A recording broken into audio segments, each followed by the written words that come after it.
بسم اللہ الرحمن الرحیم۔ السلام علیکم۔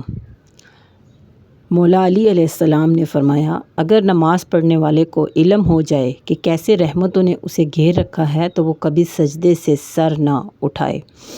لوگوں کو اسی طرح معاف کرو جیسے تم خدا سے امید رکھتے ہو کہ وہ تمہیں معاف کرے گا۔ صرف پیسے کا ہونا رزق نہیں ہے، نیک اولاد، اچھا اخلاق، مخلص دوست بھی بہترین رزق میں شامل ہے۔ جس سے محبت کی جائے اس سے مقابلہ نہیں کیا جاتا۔ کسی کو پا لینا محبت نہیں بلکہ کسی کے دل میں جگہ بنا لینا محبت ہے۔ مولا علی علیہ السلام نے فرمایا، 6 چیزوں کی شکایت کبھی نہ کرنا: اپنی قسمت کی، اولاد کے سامنے اپنے بڑوں کی، اپنا ذاتی مکان ہوتے ہوئے اس کی تنگ دستی کی، بھول کر بھی اپنے ماں باپ یا استاد کی، غیر کے سامنے دوست کی، رخصت کرنے کے بعد اپنے مہمان کی۔ حضرت علی نے فرمایا، ہمیشہ اخلاق سے بات کرو کیونکہ انسان پر سب سے زیادہ مصیبتیں اس کی اپنی زبان کی وجہ سے آتی ہیں۔ ہر مشکل وقت کہا کرو، لا حول ولا قوت الا باللہ العلی العظیم۔ ہمیشہ اخلاق سے بات کرو کیونکہ انسان پر سب سے زیادہ مصیبتیں اس کی زبان کی وجہ سے آتی ہیں۔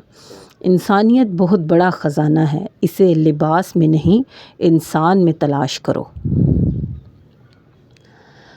اگر نماز پڑھنے والے کو علم ہو جائے کہ کیسے رحمتوں نے اسے گھیر رکھا ہے تو وہ کبھی سجدے سے سر نہ اٹھائے۔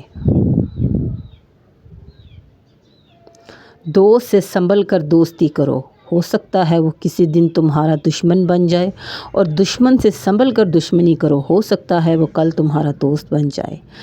مولا علی نے فرمایا، گھر میں غصہ کرنا گویا گھر کو ویران کرنے کے برابر ہے۔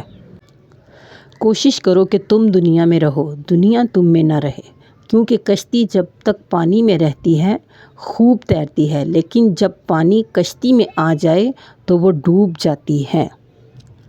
عاقل اپنے کام پر اور جاہل اپنی امیدوں پر بھروسہ کرتا ہے۔ عاقل کمال چاہتا ہے اور جاہل ہمیشہ مال چاہتا ہے۔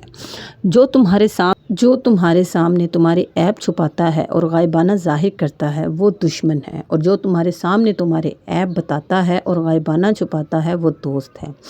کوئی شخص آخرت کی عزت اور مرتبے کو 3 چیزوں کے بغیر حاصل نہیں کر سکتا: اخلاص عمل، دنیا کی امیدوں کو چھوٹا کرنا اور تقویٰ کو لازم پکڑنا۔ اور پلیز میرے چینل کو سبسکرائب اور میری اس ویڈیو کو لائک کر دیں۔ شکریہ۔